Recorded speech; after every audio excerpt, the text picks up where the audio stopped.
Assalamualaikum warahmatullahi wabarakatuh. Perkenalkan, ya, nama Afif Dunia Rahman, bisa dipanggil Pak Afif. Di sini Pak Afif ya akan mengajarkan ya mata kuliah karya inovatif informatika pada materi ketiga, solusi pada abstrak. Ya, Pak Afif melanjutkan mengajar ya untuk pertemuan sebelumnya, yaitu mengenai masalah pada abstrak. Nah, ini materi berikutnya yang ketiga ini solusi pada abstrak.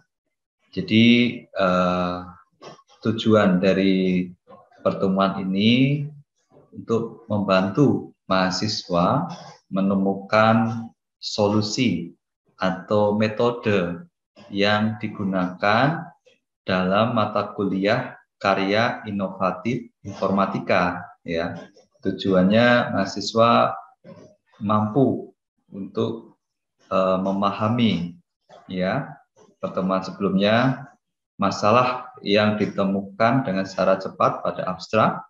Pertemuan ini mahasiswa mampu untuk menemukan solusi atau metode yang dibaca secara cepat pada abstrak, sehingga mahasiswa tidak kebingungan ya dalam menentukan ya masalah, kemudian metode yang akan digunakan dalam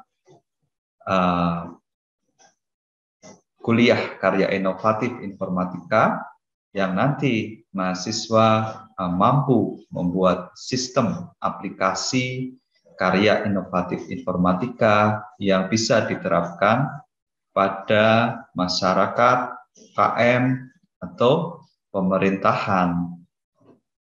Nah, produk nanti ya bisa individu atau secara tim. Walaupun secara tim ya mahasiswa nanti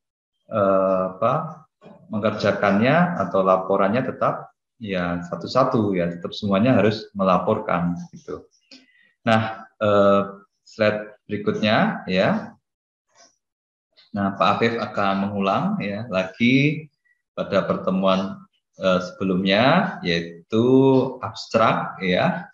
Abstrak merupakan ya komponen yang penting pada sebuah karya tulis ilmiah ya, bisa ditemukan pada buku ya, proceeding, artikel ataupun paper ya. Ya, artikel itu apa sih Pak? Ya, ini artikel jurnal ya, seperti itu. Jurnal bisa nasional Indonesia atau jurnal internasional. Ya, seminar pun ada juga seminar nasional atau seminar internasional. Nah, abstrak ya pada buku ya, makalah atau artikel ya, ini memiliki ya batas minimal kata dan maksimal kata ya, masing-masing sesuai dengan format ya. Ada yang 150 sampai 200 kata. Ada juga jurnal yang misalkan bahasa Inggris minimal 150, maksimal 200, bahasa Indonesianya minimal 150 kata, maksimal 250 kata. Semua tergantung dengan format yang dituju. Ya. Nah, abstrak ini ya digunakan untuk rangkuman ya dari hasil penelitian ataupun laporan ya, untuk memudahkan pembaca ya memahami secara cepat ya. Pak Afif ulangi lagi, abstrak memiliki bagian masalah, solusi atau metode, dan hasil. Nah, ini abstrak ya, biasanya ditaruh di awal ya.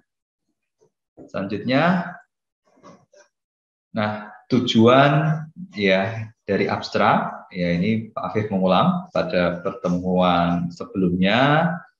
Yang pertama ya, memudahkan pembaca menangkap inti ya atau esensi dari karya tulis ilmiah.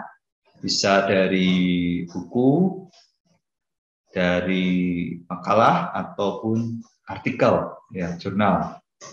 Nah, Pak Afif menyarankan ya untuk membaca ya minimal makalah atau jurnal, karena makalah atau jurnal itu selalu update ya. Nah, bagaimana Pak mencarinya ya? Nah, siswa bisa masuk ke Google Scholar atau ke ResearchGate yang semuanya adalah free atau gratis.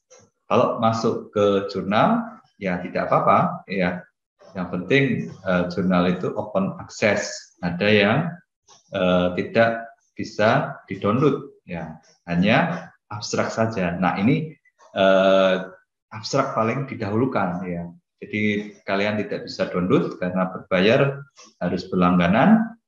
Oleh karena itu dengan Pak Afif membagikan materi ya, membaca secara cepat, bisa menemukan masalah, kemudian solusi pada pertemuan ini. Nah, oke, ya. Kemudian abstrak ini ya bisa digunakan untuk referensi, ya, untuk pembaca, ya, untuk kemudian menyeleksi ya karya tulis ini sesuai dengan yang diharapkan, ya. Jadi mahasiswa sekalian ya dengan adanya abstrak akan dapat memilih ya makalah ataupun artikel jurnal mana ya yang sesuai dengan kebutuhan mahasiswa untuk menghasilkan produk atau aplikasi karya inovatif informatika ya. Nanti mahasiswa menemukan ya abstrak ya teknik mesin. Nah, maka tidak sesuai dengan tujuan mata kuliah karya inovatif informatika atau program studi teknik informatika. Selanjutnya, yang nomor 2, abstrak juga dapat dijadikan sebagai pedoman pembaca ya dalam membaca karya tulis ilmiah, mengikuti rincian informasi, analisis dan argumen penulis. Nah, maka biasanya penulis ya setelah meneliti atau setelah buat laporan kegiatan ya membuat abstrak itu semenarik mungkin ya, sehingga membawa pembaca mau untuk membaca seluruhnya. Yang ketiga, abstrak membantu pembaca dalam mengingat poin penting karya tulis ilmiah ya. Dengan abstrak ya tentu ya itu dapat membantu dan mengingatkan ya, karena abstrak berisi masalah, solusi dan hasil, dan dibatasi dengan kata minimal ya 150, ada yang maksimal 200, ada 250 ya. Tujuannya supaya mudah mengingat ya apa sih sebenarnya intisari dari ringkasan penelitian yang ditulis oleh peneliti tersebut. Oke, selanjutnya solusi pada abstrak ya. Adapun beberapa tahap yang dilakukan untuk menemukan solusi pada abstrak ya atau metode ya. Nah, perlu Pak Afif sampaikan bahwa program studi teknik informatika ya itu menghasilkan lulusan ahli algoritma.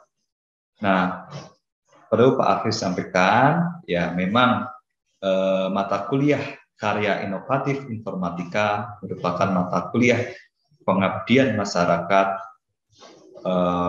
pada bidang informatika untuk mahasiswa. Maka Pak Afif ya tidak menutup ya untuk ke berbagai bidang ya. Jadi bisa ke teknologi informasi ya, ke sistem informasi atau ke teknik komputer, karena kita sesuaikan ya solusi atau metode yang kita usulkan memenuhi kebutuhan penerapan di masyarakat, di UKM maupun di pemerintahan. Nah, jadi dengan kita ya mengusahakan solusi atau metode sesuai dengan kebutuhan ya. Oke, kita bisa melalui latar belakang dengan membaca latar belakang ya, kita akan bisa ya menemukan solusi atau metode yang diusulkan oleh penulis di situ. Nah, peneliti atau pengabdi ya pada perguruan tinggi ya, mereka akan mengusulkan ya solusi untuk menyelesaikan masalah yang dihadapi ya di tempat mitra. Tuh. Nah, selanjutnya, mengenai solusi ya pada abstrak ya, itu berisi ya ini ya metode atau pendekatan masalah yang menjabarkan secara ringkas dan padat ya jenis metode yang dilakukan dalam melakukan penelitian. Dengan demikian penelitian akan mengetahui bagaimana cara langkah yang sesuai dengan permasalahan yang dihadapi. Jadi misal ya kita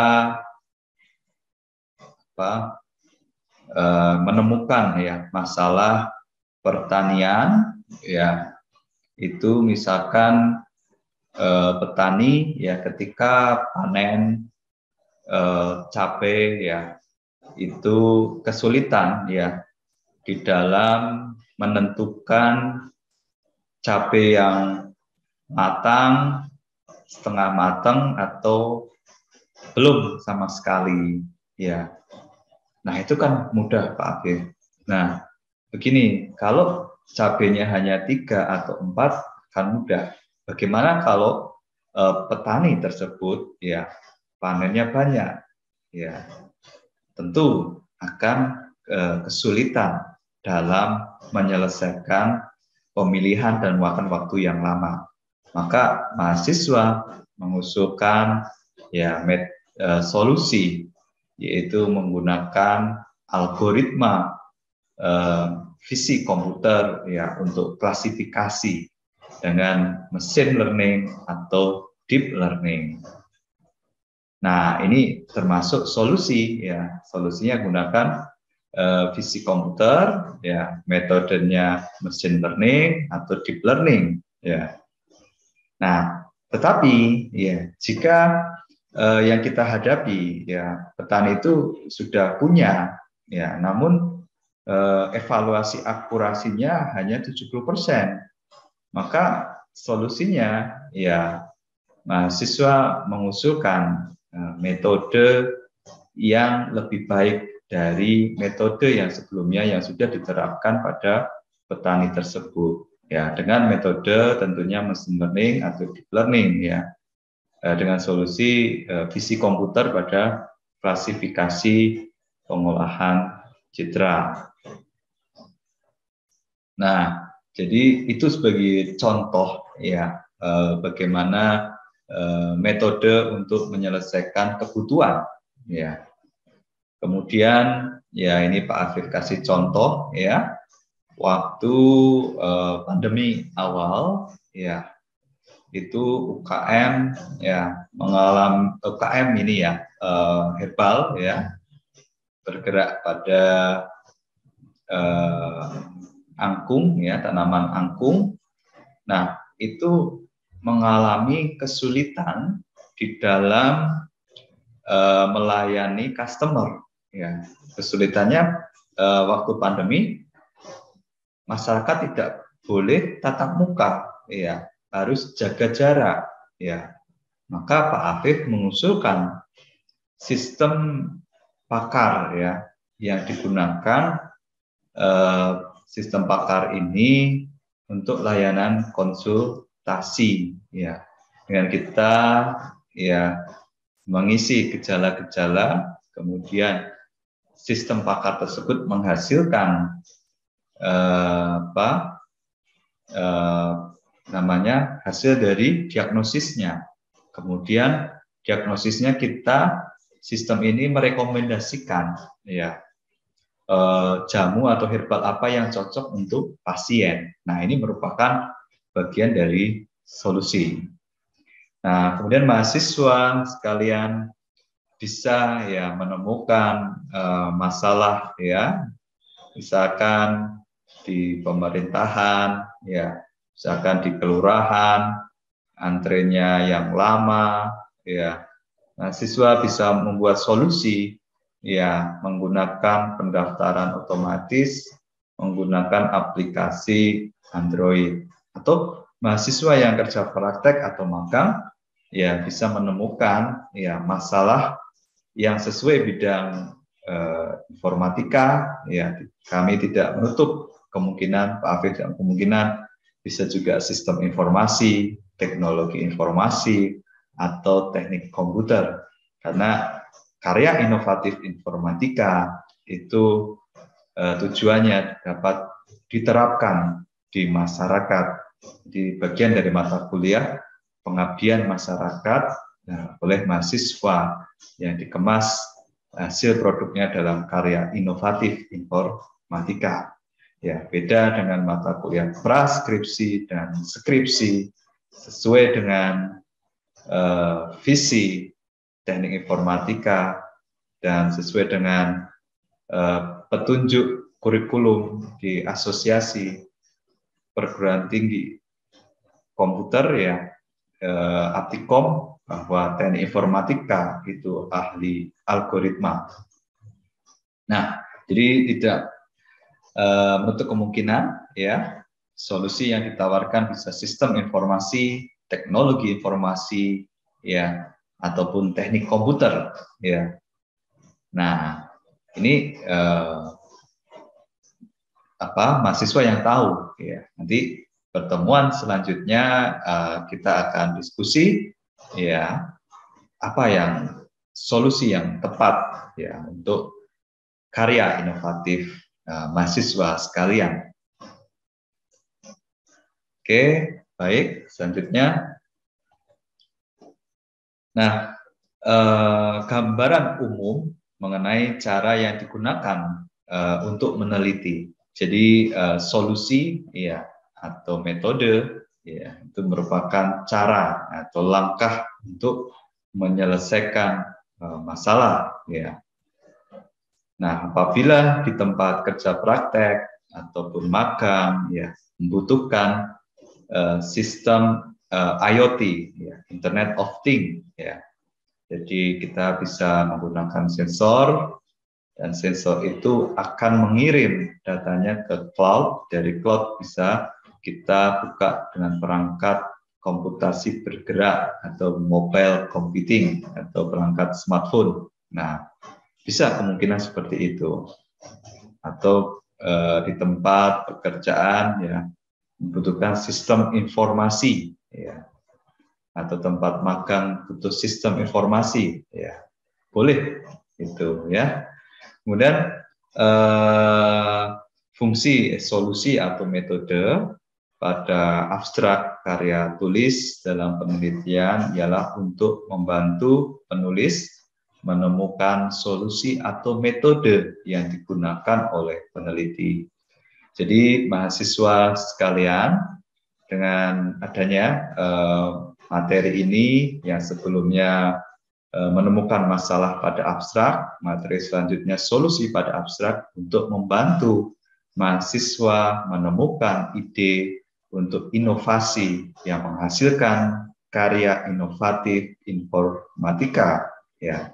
Jadi mahasiswa sekalian yang mengalami kesulitan ya dengan adanya materi ini ya mahasiswa lebih mudah ya, apalagi kalau mahasiswa sudah kerja praktek ataupun magang atau mahasiswa yang kuliah sambil bekerja, tentunya di tempat pekerjaan itu kita banyak sekali masalah yang bisa ditemukan dengan solusi karya inovatif informatika.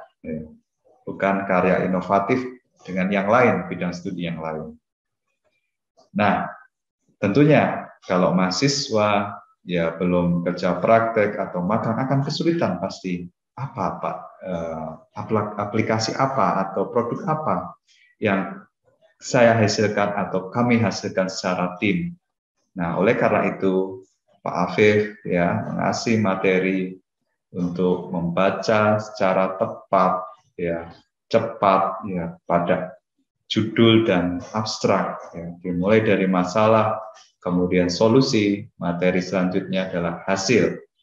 Dengan demikian, harapan kami mahasiswa mampu menemukan ide dan solusinya ya dengan pertemuan ini. Metode apa yang tepat? Ya, apakah sistem informasi atau sistem informasi database ya, atau client server ya. Jadi web server berhubung dengan client server dengan komputasi bergerak ya, dan macam-macam ya tentunya.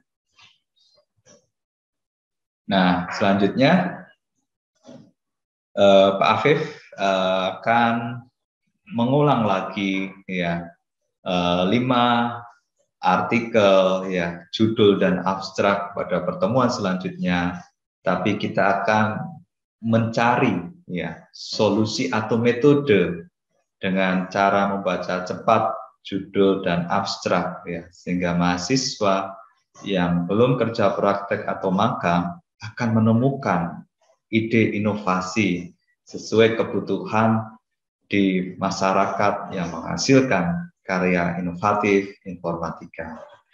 Oke, judul yang pertama, klasifikasi suara paru-paru menggunakan convolutional neural network, CNN ya. Convolutional neural network bukan bagian dari deep learning ya. Kalau mahasiswa sekalian mengambil mata kuliah pilihan tersebut. Nah, Pak Afif bacakan ya, paru-paru merupakan saluran respirasi bagi manusia untuk bernafas dengan menghirup oksigen O2 dan menghembuskan karbon dioksida CO2 dan uap air H2O. Pencegahan maupun deteksi dini terhadap gangguan paru-paru biasanya dilakukan oleh seorang dokter. Keahlian yang dimiliki memungkinkan dokter untuk mendiagnosa apakah paru-paru seseorang normal atau terdapat gangguan abnormal. Deteksi gangguan abnormal paru-paru yang biasanya digunakan oleh dokter yaitu mendengarkan suara paru-paru menggunakan alat bantu stetoskop atau biasa disebut sebagai alat auskultasi. Dalam penelitian ini, pembaharuan data suara paru-paru dibuat dalam data spektrogram yang berbentuk 2 dimensi. Algoritma klasifikasi yang baik menangani data 2 dimensi adalah Convolutional Neural Network atau CNN, sehingga penelitian mengenai data suara paru-paru yang dilaksanakan berupa spektrogram suara paru-paru yang akan diolah dengan klasifikasi CNN, hasil akurasi didapatkan sebesar 74% dari keseluruhan penelitian yang dilakukan. Nah, untuk solusi ya kita bisa ditemukan pada ya kalimat ketiga ya, deteksi gangguan abnormal paru-paru yang biasanya digunakan oleh dokter yaitu mendengarkan suara paru-paru menggunakan alat bantu ya stetoskop atau biasa disebut sebagai teknik auskultasi. Dalam penelitian ini ya, kalimat keempat, pembaruan data suara paru-paru dibuat dalam data spektrogram yang berbentuk 2 dimensi.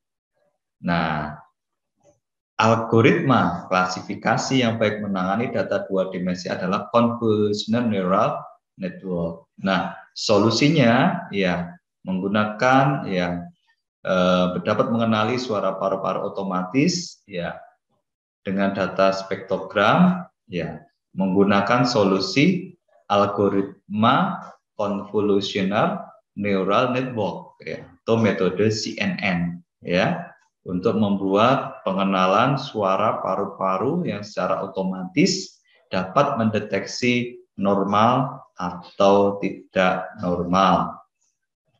Selanjutnya, judul artikel yang kedua, penerapan algoritma K-Neckboard untuk klasifikasi tingkat kematangan buah tomat berdasarkan fitur warna. Pak Afif bacakan, ya. Untuk abstraknya, penelitian ini mengusulkan pengklasi tingkat kematangan buah tomat berdasarkan fitur warna menggunakan klasifikasi K-Neckboard yang bertujuan untuk memperoleh hasil akurasi yang optimal melalui pengujian terhadap nilai K. Pada penelitian ini, metode yang digunakan adalah ekstraksi fitur warna, ya, RGE, ya. Ini fitur warnanya menggunakan RGE. Prepros Citra menggunakan metode cropping menjadi 100 kali 100 pixel, kemudian mengkonversi menjadi citra, ya, RGB dan LED untuk mendapatkan min RGE. Hasil dari pengujian dengan menggunakan 6 kali percobaan dengan nilai K1, K3, K5, K7, K9 sampai K11 dan pelipatan 2 dimulai dari K1, dapat disimpulkan bahwa nilai akurasi K-Neckboard atau KNN tertinggi sebesar 88% dengan jarak Euclidean K sama dengan 7, ya, betul. Berdasarkan tingkat akurasi, nilai K7 merupakan nilai K optimal dalam pengklasifikasian tingkat kematangan buah tomat berdasarkan fitur warna. Nah, mahasiswa sekalian, kita bisa menemukan solusi pada abstrak ini, ya, kita lihat, ya, pada kalimat kedua, ya, pada penelitian ini metode yang digunakan adalah ekstraksi fitur warna, ya. Ini fitur warnanya moga-moga tidak salah ketik, ya. Ini juga kami ambil, ya, dari artikel yang berjudul ini, ya. Terus preprocessing citra menggunakan cropping dengan data, ya, data sebelumnya, kemudian di crop ukuran 100 kali 100 pixel, ya, yang tujuannya untuk mempercepat komputasi, kemudian mengkonversinya menjadi citra, ya, jenis RGB dan LED untuk mendapatkan nilai rata-rata ini. Kemudian masuk mesin learningnya, ya, yaitu K-Neckboard atau KN atau KNN, ya. Jadi solusi atau metodenya kalau di abstrak ini, ya, dari fitur warna yang digunakan, preprocessingnya, kemudian mesin learningnya menggunakan KNN atau K-Neckboard, ya. Nah, ini kita bisa temukan, ya. Ya, untuk informatika, ya, itu lebih mudah, ya. Kenapa? Biasanya algoritma itu, ya, untuk solusinya. Nah, kalau teknologi informasi, ya, juga ada ciri khususnya, itu, ya. Sistem informasi ada ciri khususnya. Teknik komputer solusinya juga ada khususnya, itu, ya. Selanjutnya paper berikutnya, ya, paper ketiga, ya, ini artikel 3 berjudul sistem pakar berbasis Android, ya, untuk diagnosis diabetes mellitus dengan metode forward chaining. Nah, ini juga ada teknologi informasi dalam mobile computing atau komputasi bergerak, ya, dan juga ada informatikanya, ya. Nah, mahasiswa sekalian, ini Pak Afif bacakan, ya.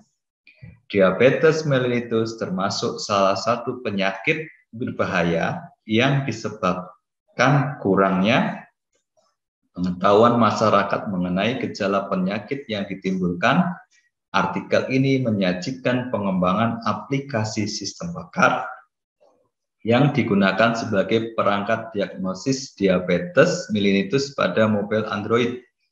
Tujuan aplikasi ini untuk mendeteksi diabetes mellitus berdasarkan gejala yang sedang dialami oleh seseorang sesuai dengan tipe penyakit diabetes mellitus dan menemukan persentase kemungkinan terjadinya penyakit tersebut. Dalam pengembangan aplikasi sistem pakar ini menggunakan metode forward chaining. Penerapan metode forward chaining digunakan untuk mengumpulkan informasi, kemudian dilanjutkan dengan mengimplementasikan penalaran dengan aturan if-then sebagai hasil kesimpulan diagnosis Expert System Development Life Cycle ESDLC. Hasil pengembangan yaitu sistem pakar yang mobil Android. Sistem pakar diuji pada pakar yaitu dokter spesialis penyakit dalam untuk validasi aturan produksi diagnosis penyakit dengan hasil akurasi sistem 86,67%. Hasil tersebut menyatakan bahwa sistem diagnosis penyakit diabetes mellitus pada pasien sudah sesuai alur rekomendasi pakar, sehingga sistem pakar tersebut termasuk baik sesuai dengan logika pakar. Nah, mahasiswa sekalian, kita bisa mencari solusi yang ditawarkan ya. Nah, ini kalimat kedua kita bisa menemukannya solusinya. Artikel ini menyajikan pengembangan aplikasi sistem pakar yang digunakan sebagai perangkat diagnosis diabetes mellitus pada mobil Android. Nah, ini termasuk solusi. Kemudian kita bisa mencarinya lagi pada kalimat ini. Dalam pengembangan aplikasi sistem pakar ini menggunakan metode forward chaining. Nah, ini ciri khas informatika algoritmanya yang muncul. Nah, jadi solusi yang ditawarkan pada artikel ini menggunakan untuk masyarakat yang awam pengetahuan tentang gejala penyakit diabetes mellitus, yaitu menggunakan aplikasi yang berjalan pada mobil Android. Kedua, menggunakan algoritma forward chaining untuk sistem pakarnya. Dan mahasiswa bisa mengambil pada judul berbasis Android dan metode forward chaining. Ini lebih cepat lagi untuk solusi yang ditawarkan. Apabila mahasiswa sekalian bisa menemukan penerapan sistem pakar sesuai kebutuhan masalah di tempat kerja praktik atau magang atau tempat mahasiswa bekerja yang sambil kuliah dan bekerja. Nah, ini kita bisa baca cepat dari judul ataupun dari abstrak Jadi ada dua solusi yang ditawarkan. Oke, slide berikutnya. Artikel yang keempat pemanfaatan metode multiclass SVM pada model klasifikasi pesan bencana banjir di Twitter. Jadi judul ini jadi kita bisa mengklasifikasikan informasi yang ada di Twitter mengenai bencana banjir. Nah, Pak Afif bacakan abstrak ini musibah bencana alam banjir merupakan salah satu musibah alam yang sangat umum kejadian di Indonesia, baik di Pulau Jawa atau di luar Pulau Jawa. Sumber informasi dari media sosial Twitter untuk melakukan klasifikasi pesan Twitter khususnya tentang bencana banjir sebagai hasil dari algoritma mesin learning. Pada klasifikasi pesan bencana banjir dilakukan serangkaian proses data preprocessing dan dilanjutkan dengan ekstraksi fitur dan pembobotan kata dari data Twitter. Berbagai teknik yang digunakan proses data preprocessing berpengaruh terhadap tingkat akurasi hasil klasifikasi yang dihasilkan. Selanjutnya, penelitian ini menyampaikan bahwa algoritma support vektor mesin SVM adalah sebuah algoritma yang dapat dimanfaatkan untuk klasifikasi data ke dalam 3 kelas, ya, saksi mata, non saksi mata, dan kelas tidak diketahui. Ya, total jumlah data yang telah diolah sebanyak 3.000 data untuk kelas label data. Pendekatan metode one versus one OVO untuk 2 kelas label data dan one versus all OVA untuk lebih dari 2 kelas label pada algoritma SVM. Pada penelitian ini telah diterapkan algoritma support vektor mesin untuk multi-kelas dengan metode OVA. Hasil eksperimen telah menunjukkan pendekatan OVA pada algoritma SVM dengan kernel RBR menghasilkan evaluasi performasi yang paling tinggi. Hasil evaluasi tersebut adalah nilai akurasi hingga 87,3%, sedangkan hasil riset sebelumnya dengan algoritma SVM tetapi pendekatannya berbeda hanya mencapai nilai akurasi 77,87%. Nah, mohon maaf ya.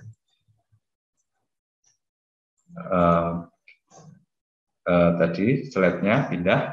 Nah, pada judul pemanfaatan metode multi-kelas SVM pada model klasifikasi pesan bencana banjir di Twitter ini, mahasiswa sekalian dapat menemukan ya solusinya, yaitu ya kita cari ya. Nah, pada kalimat ini, pada klasifikasi pesan bencana banjir dilakukan serangkaian proses data preprocessing, ya, dilakukan dengan ekstraksi fitur. Ya, ini solusi ya, tapi tidak dijelaskan ya preprocessingnya seperti apa, apakah menghilangkan ya logat atau dialek atau kata tidak baku ya. Dilanjutkan dengan ekstraksi fitur. Nah, ini ekstraksi fiturnya juga tidak dijelaskan apakah pakai TF, IDF atau pakai LSTM ya, atau metode pembobotan yang lainnya. Nah, yang bisa kita ambil ya metode ini yaitu support vektor mesin ya, SVM biasa yang pada penelitian sebelumnya. Jadi abstrak ini masalahnya adalah sudah diteliti, namun kinerja akurasinya hanya 77,87%, belum mencapai 80% di atas. Maka ya solusinya ya metode pertama adalah SVM pada penelitian sebelumnya. Pada penelitian ini ya menggunakan multi-kelas SVM ya, yang hasilnya lebih baik. Jadi kita bisa menemukan ya solusinya sesuai kebutuhan ya SVM pada penelitian pertama, multi kelas SVM dengan kernel RBF ya, jadi SVM memiliki beberapa kernel dengan kernel RBF multi kelas SVM ya untuk solusi yang bisa kita temukan pada abstrak ini. Dan mahasiswa secara cepat dari judul bisa membaca ya, yang ditonjolkan adalah metode multi-kelas SVM untuk klasifikasi pesan bencana banjir di Twitter. Nah, ini mahasiswa sekalian bisa ya untuk karya inovatif informatika ya mungkin bisa kita terapkan ya untuk ya klasifikasi ya pesan ini ya mesin mati ya, ataupun yang lain ya di dalam grup grup ini pekerjaan atau grup tempat kerja praktek atau magang ya. Kita bisa mengkelaskan ya bahwa ada urgent di situ. Nah, oke, selanjutnya artikel yang kelima yang berjudul aplikasi pengenalan perangkat keras komputer berbasis Android menggunakan augmented reality atau AR. Ya, mahasiswa sekarang biasa sering nyebutnya AR. Nah, peranan teknologi, ya Pak Afif bacakan, yaitu peranan teknologi memiliki banyak manfaat di berbagai bidang dan aspek kehidupan. Ya, salah satunya adalah smartphone. Pesatnya perkembangan smartphone Android, muncul teknologi augmented reality AR pada smartphone. Augmented reality adalah teknologi yang dapat menggabungkan dunia nyata dengan dunia maya dalam bentuk 3D. Di masa pandemi ini, proses pembelajaran teori di SMK PLK dari tatap muka dirubah menjadi online, ya. Khususnya untuk pembelajaran pengenalan perangkat keras atau hardware tidak efektif berdasarkan hasil wawancara yang dilakukan penulis dengan guru TKJ SMK PLK. Siswa hanya mampu menyerap setengah dari materi pembelajaran tersebut. Faktor keterbatasan alat peraga membuat guru sulit untuk menjelaskan bentuk dan fungsi hardware komputer karena banyak bentuk dari komponen perangkat tersebut. Dengan memanfaatkan augmented reality pada smartphone berbasis OS Android, penelitian ini bertujuan membuat aplikasi pengenalan perangkat keras komputer sebagai alat bantu pembelajaran siswa jurusan TKJ PLK yang mampu mengenali ataupun mendeteksi hardware. Aplikasi yang dibuat menggunakan Unity 3D, Fourier SDK, ya, dan Fourier Object Scanner yang dijalankan pada perangkat Android. Aplikasi dikemas menggunakan metode MDLC, hasil pengujian ISO 25010 aplikasi pengenalan perangkat keras komputer diperoleh nilai sebesar 81,2%. Aspek portability pada proses penginstalan dan aplikasi berjalan memperoleh nilai sebesar 70%. Dari respon time pada aspek performance, efisiensi memperoleh waktu total sebesar 6,1699 detik atau 6 detik berdasarkan nilai presentasi yang diperoleh. Dapat disimpulkan bahwa kualitas perangkat aplikasi secara keseluruhan mempunyai skala baik dan dinilai layak untuk diterapkan pada siswa TKJ SMK PLK Bandar Lampung. Nah, mahasiswa sekalian, ya kita bisa mencari ya solusi pada judul artikel ini, ya. Ya, ini kita bisa melihat, ya. Jadi solusinya ini, ya, yang masalah sebelumnya siswa TKJ SMK PLK yang masa pandemi ini kuliahnya online yang sebelumnya offline dan guru kesulitan untuk memperagakan perangkat keras ya sehingga berdampak pada hasil pembelajaran mahasiswa siswa SMK TKJ ya. Siswa TKJ SMK PLK pembelajaran tidak optimal, hanya 50% saja. Maka penulis atau peneliti ya memanfaatkan ya ini ya kita bisa melihat kalimat ini dengan memanfaatkan augmented reality. Nah, ini juga solusi.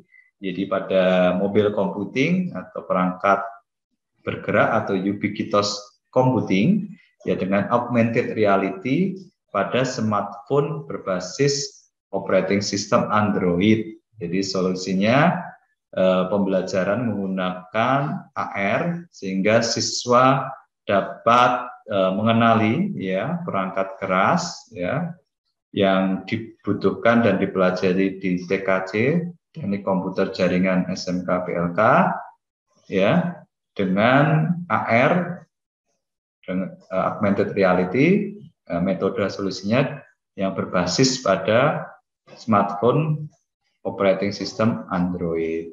Nah, ini mahasiswa sudah menemukan solusinya. Nah, kita bisa baca cepat ya. Jadi solusinya Android dengan teknologi augmented reality. Nah ini dengan 5 artikel ya dan pertemuan sebelumnya mahasiswa dapat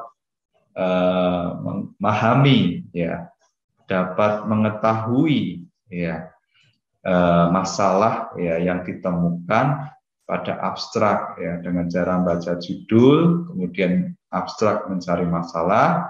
Pertemuan ini kelanjutannya ya menemukan solusi atau metode sesuai ya bidang komputer ya dan informatika untuk menghasilkan karya inovatif informatika. Jadi untuk memancing mahasiswa mendapatkan ide-ide inovasi dengan membaca makalah atau jurnal di Google, dan mahasiswa mencarinya di Google Scholar atau ResearchGate. Ya.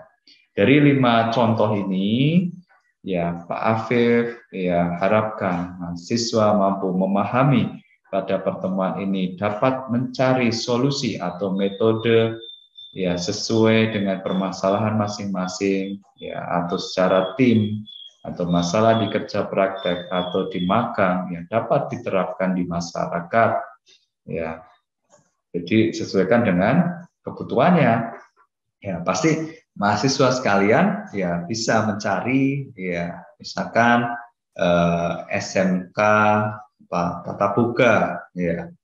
SMK Tatap Muka menemukan masalah kesulitan pembelajaran di masa pandemi ya, gurunya kesulitan ya. Siswanya juga mengalami penurunan ya pemahaman karena tidak bisa tatap muka. Tapi kalau tatap muka berdampak nanti penyebaran virus ya COVID-19 dan variasinya.